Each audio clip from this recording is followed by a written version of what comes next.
G Tamil தொலைக்காட்சி நேயர்களுக்கு வணக்கம். ஒளிமயமான எதிர்காலம் நிகழ்ச்சி மூலமா ஓம்காரம் பகுதியில் சந்திக்கிறதுல சந்தோஷம். உங்களுடைய வாழ்க்கையில் ஏற்படும் பிரச்சனைகளுக்கு தீர்வு காணவும், மென்மேலும் வளர்ச்சி பெறவும், ஜாதக ரீதியான சந்தேகங்களுக்கு விடை காணவும் யோக ஆஞ்சநேயர் சக்தி பீடம் அனுமன் உபாசகர் ஜோதிட சிம்மம் திருவல்லிக்கேணி சுவாமி கண்ணன் பட்டாச்சாரியா சப்தரிஷி வாக்கியம் மூலம் உங்களுடைய பிரச்சனைகளுக்கு தீர்வு சொல்லுவார். வணக்கம் சுவாமிஜி. நாராயண. சுவாமிஜி, இன்றைய தினம் எப்படி இருக்கு?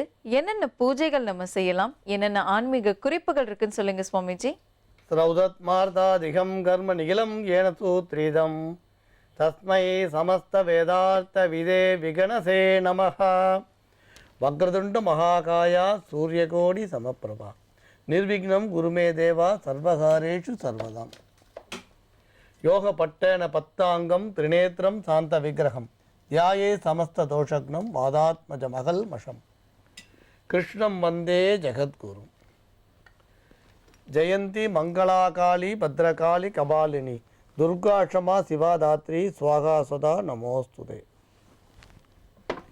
குரு பிரம்மா குரு விஷ்ணு குருதேவோ மகேஸ்வரக குரு சாட்சாத் பரம்பிரம்மா தஸ்மை ஸ்ரீ குரவே நமக. அஸ்மத் குருப்பியோ நமக விகணச மகா குரவே நமக. அனுமன் சுவாமிகள் ஆசிகளுடன். மங்களகரமான துர்முகி வருடம் மாசி மாதம் 3ஆம் தேதி 15/2/2017 புதன்கிழமையான இன்று பல நல்ல தெய்வீக ஜோதிட விஷயங்களை பேசலாம். இப்போ எல்லாருக்கும் ஜாதகத்தில் நீச்ச கிரகம் பங்கப்படுறதை பற்றி நிறைய பேசியிருக்கோம். ஒரு ஜாதகத்தில் ஒரு கிரகம் நீச்சமாக இருந்து பங்கப்படும் பொழுது அது நீசபங்க ராஜயோகத்தை பற்றி நிறைய பேசியிருக்கோம். ஆனால் எல்லா நீசபங்க ராஜயோகங்களும் நல்லதா அப்படின்னு சொன்னால் எல்லா நீசபங்க ராஜயோகங்களும் யோகத்தை கொடுக்கும்னு சொல்ல முடியாது. கொஞ்சம் கவனித்து பார்க்க வேண்டியது அவசியம். எந்த கிரகம் நீச்சமாக இருக்குது, அதை பங்கம் பண்ண கிரகம் எது, அதனால் வரக்கூடிய முழு பலம் எது, ராசி நவாம்சம் கிரகஸ்திதியை பார்த்து முடிவு பண்ணணும். ஏன்னா மேலோட்டமாக சொல்கிறது வேறு. இப்போ எல்லோரும் நம்ம ஒரு பொருளை பார்க்குறோம். எதால் பார்க்குறோம்? ஒரு பொருளை நம்ம பார்க்குறோன்னா கண்ணால் பார்க்குறோம். ஆனால் படித்தவர்கள், நல்ல வித்தை தெரிஞ்சவங்க, படித்தவங்க தன் கல்வி அறிவால் பார்ப்பாங்க. இப்போ ஒரு யானை இருக்குது, மரத்தில் பண்ணி வச்சுருக்கேன். இப்போ குழந்தை அந்த பொம்மையை பார்த்த உடனே இது மர யானை அப்படின்னு சொல்லும், யானைன்னு சொல்லும். ஆனால் ஒரு நல்ல தேர்ந்த தச்சன் பார்க்கும்பொழுது இது சந்தனத்தால் செய்த யானை, இது தேக்கு மரத்தால் செய்த யானை, இது பலாச மரத்தால் செய்த யானை, இப்படி அத்தி மரத்தால் செய்த யானைன்னு அந்த மரத்தோட தரத்தையும் சேர்த்தே குறிப்பிடுவார். அப்போ அவர் தன் கல்வியால் அந்த மரத்தை பார்க்குறார், தான் படித்த வித்தையால் அந்த மரத்தை பார்க்குறார். இதே ராஜாக்கள்னு எடுத்துக்கோங்க, அவள் 1000 ஊழியர்களால் பார்ப்பாள். ராஜாவுக்கு 2 கண் கிடையாது, 1000 ஊழியர்கள். அவள் என்ன பண்ணுவான், இந்த மரத்தை செய்த யானை யார், இந்த மரத்தை செய்த தச்சன் யார், இந்த மரம் எதால் செய்யப்பட்டது, இந்த மரத்தை செய்த தச்சன் யார், இந்த மரத்தை வாங்க போகிறவா யார், இது வரைக்கும் ராஜாக்கள் தங்கள் 1000 கண்களால் பார்ப்பான். ஓம்காரம் பகுதிக்கு மீண்டும் உங்களை வரவேற்கிறோம். சென்னையிலிருந்து கவிதா அப்படின்றவங்க எழுதியிருக்காங்க. சுவாமிஜி, எனக்கு திருமணம் ஆகி 13 ஆண்டுகள் நிறைவடைந்து விட்டது. எனினும் என்னால் என் கணவரின் முழுமையான அன்பிற்கு பாத்திரமாக முடியவில்லை. இளம் வயதிலிருந்து நண்பர்களுடன் சுற்றுவது, அவர்களுடனே பொழுதை கழிப்பது என இருந்தார். தற்பொழுது திருமணம் ஆகாத 36 வயது ஆண் ஒருவருடன் 3 வருடங்களுக்கும் மேலாக பழகி வருகின்றார். அவருக்கு வேண்டிய அனைத்தையும் செய்து வருகின்றார். காலை எழுந்து அவர் வீட்டிற்கு சென்று விடுவார். அவருடைய வீட்டு வேலை, சாப்பாடு என அனைத்தையும் செய்துவிட்டு வீட்டிற்கு இவர் கல்லூரிக்கு சென்று விடுவார். மீண்டும் மாலை நேராக அவர் வீட்டிற்கு அவருடைய உணவு மற்றும் வீட்டு வேலைகளை செய்துவிட்டு அவரை வண்டியில் அழைத்து அவருடைய வீட்டில் விட்டுவிட்டு சாப்பாடு கொடுத்த பிறகு திரும்புவார். எனவே அவருடைய வீட்டில் மிகுந்த நேரம் கழித்தே வருவார். இதை நான் கேட்டால் என்னிடம் மிகவும் கோபப்பட்டு கத்திவிட்டு தலையில் மற்றும் நெஞ்சில் அடித்து கொண்டு அழுகின்றார். பெண்கள் தியாக மனப்பான்மையுடன் இருக்க வேண்டும். இப்படி எதை செய்தாலும் சந்தேகப்படுவது குடும்பத்திற்கு ஆகாது என்று கூறுகின்றார். ஒரு நாள் அவருடைய செல்போனில் கால் ரெக்கார்டை கேட்ட பொழுது அதிர்ந்து போனேன். இவரும் அந்த ஆண் நண்பரும் கணவன் மனைவி போல் உரையாடுகின்றார்கள். தொடர்ந்து கொஞ்ச நாள் கேட்டேன். என் மனம் பீதியிலும் கவலையிலும் உள்ளது. என் நெஞ்சு வெடித்து விடும் போல் உள்ளது. ஜாதகத்தை கொன்று சென்று ஜோசியரிடம் கேட்ட பொழுது நீ அவரை விட்டுவிட்டாய் என்று குண்டை தூக்கி போடுகின்றார்கள். கால சர்ப சாந்தி மற்றும் கயிறு கட்ட வேண்டும் என்று கூறி அபிராமி அந்தாதி படிக்க சொல்லியிருக்கின்றார்கள். என் கணவரை உடனடியாக இதிலிருந்து மீட்க வேண்டும். என்னை இந்த சிக்கலிலிருந்து காப்பாற்றுமாறு உங்களை தான் அன்புடன் கேட்டுக்கொள்கின்றேன் ஐயா. சுவாமிஜி, இவங்களுடைய பிரச்சனை தீர்வதற்கு என்ன பரிகாரம் செய்யலாம்னு சொல்லுங்க. சப்தரிஷி வாக்கியப்படி உங்களுக்கு என்ன விதமான தீர்வு வருதுன்றதை பார்த்துடலாம்.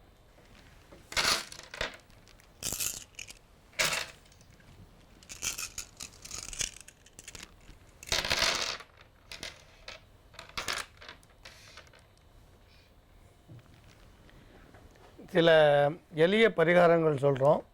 கட்டாயம் உங்களுக்கு நல்ல பலன் நிச்சயம் கிடைக்கும். இப்போ நீங்கள் கால் ரெக்கார்டரை கேட்டோன்னு சொல்கிறீங்க.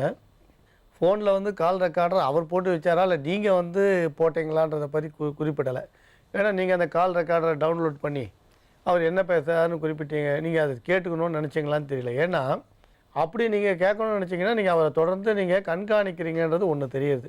ஃபோனில் அவரோட ஃபோனில் கால் ரெக்கார்டர் போட்டு அதில் என்ன பேசியிருக்கான்னு பார்க்குறீங்கன்னா அந்தளவு உங்களுக்கு மனத்தில் சந்தேகம் வந்து பலமாக இருக்குதுன்னு தெரியுது. அப்போ உங்கள் பக்கம் ஒரு 25% சந்தேகம்ன்றது பலமாக இருக்குது. உங்களோட சந்தேகமே உங்களுக்கு கொஞ்சம் வந்து இப்போ பிரச்சனைக்குரியதாக இருக்கலாமோன்னு ஒரு எங்களுக்கு தெரியுது. உலகத்திலேயே வந்து பெரிய தோஷம் இந்த சந்தேகம் இருக்குது பாருங்கள், அது ஒரு பெரிய தோஷம். எத்தனையோ தோஷம் இருந்தாலும் எத்தனையோ சாபம் இருந்தாலும் இது ஒரு பெரிய தோஷம். குடும்பத்தை வந்து ரெண்டாக புழக்கக்கூடியது. அதனால் கொஞ்சம் சந்தேகத்தை வந்து நீங்கள் விட்டுடுங்க. அப்புறம் அவர் சொன்னாலும் சொல்லுங்க, பெண்கள் தியாக மனப்பான்மையோடு இருக்கணும்னு. அதனால் பெண்கள் மட்டும்தான் தியாக மனப்பான்மையோடு இருக்கணுமா, ஆண்கள் இருக்கக்கூடாதா?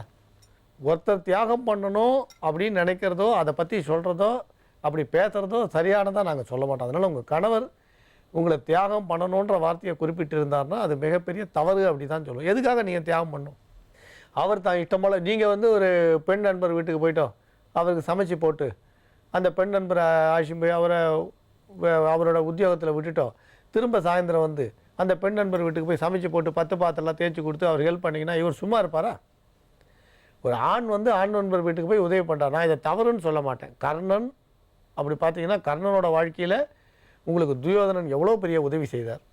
அதே மாதிரி அர்ஜுனனோட வாழ்க்கையில் கிருஷ்ண பரமாத்மா எப்படி இருந்தார். இவாளோட நட்பு பார்த்தீங்கன்னா எவ்வளோ பெரிய விஷயம். அர்ஜுனனுக்கும் கிருஷ்ண பரமாத்மாவுக்கும் இருந்த நட்பு பெரிய விஷயம். நம்ம சங்க காலத்தில் பார்த்தா கூட பிசிராந்தையாரோட நட்பு பெரிய விஷயம். அதே மாதிரி பார்த்தீங்கன்னா உங்களுக்கு ஔவையாரோட நட்பும் அதிகமான நட்பும் பார்த்தீங்கன்னா இதெல்லாம் வந்து பெரிய விஷயம். நட்புன்றது நல்ல விஷயந்தான். ஒரு ஆணுக்கு ஒரு ஆண் நட்பாவோ பெண்ணுக்கு ஆண் நட்பாவோ இருக்கிறது பெரிய விஷயம் இல்லை. நட்புன்றது நல்ல விஷயம். ஆனால் அவர் உங்களை மட்டும் தியாகம் பண்ணுன்னு சொல்கிறது எப்படி? நீங்கள் அப்போ என்ன பண்ணுங்கள், அவர் வந்து ஆண் நண்பர் வீட்டுக்கு போச்சா உங்கள் பெண் நண்பர் வீட்டுக்கு நீங்கள் போகிறேன்னு சொல்லுங்கள். உங்களுக்கு நெருக்கமாக இருக்கிற பெண் நண்பர் வீட்டுக்கு நீங்கள் போங்க. காத்தால போயிட்டு அவங்க வீட்டுக்கு சமைச்சு வச்சுட்டு வாங்க, சாயந்தரம் திரும்பி அவங்க வீட்டில் போய் சமைச்சு வச்சுட்டு வாங்க. அப்போ என்ன சொல்வார்? ஆக தியாகம்ன்றது ஒரு பெண் மட்டும் செய்யணும்னு சொல்கிறது சரியானது ஆகாது. ஏன்னா ஒரு மாட்டு வண்டியில் 2 மாடு பூட்டி இருக்குன்னா ஒரு மாடு வசந்தது ஒரு மாடு தாழ்ந்ததுன்னா அந்த வண்டி நகருமா?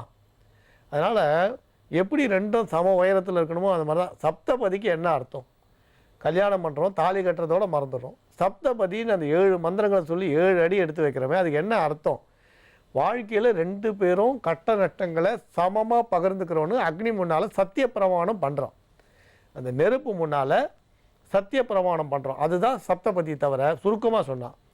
ஆக சமம்னு சொல்லிட்டோம். நீ தியாகம் பண்ணு, நீ வந்து அவள் எடுத்துகிட்டு வா, நான் உமி எடுத்துகிட்டு வரேன், 2 பேரும் கலந்து சாப்பிட்லான்னு அது வந்து வாழ்க்கை இல்லை. அதனால் உங்கள் கணவர் சொன்னதை நாங்கள் எந்த விதத்துலையும் ஏற்றுக்கலை. நீ தியாகம் பண்ணுன்னு சொன்னதை ஏற்றுக்கலை. ஆனால் நீங்கள் சந்தேகத்தை கொஞ்சம் விட்டுடுங்க. கால் ரெக்கார்டர் போட்டு என்ன கேட்குறாங்கன்ற அளவு சந்தேகத்தை வளர்த்துக்காதீங்க. ஏன்னா குடும்ப வாழ்க்கையில் சந்தேகம்ன்றது ஒரு இந்த மலைக்கு உள்ளே வளர்கிற ஒரு அரச மரம் மாதிரி பார்த்தா சின்னதாக தெரியும், அப்புறம் மலையே பொழந்துடும் 2ஆ. அதனால் கட்டாயம் அந்த சந்தேகம் கூடாது.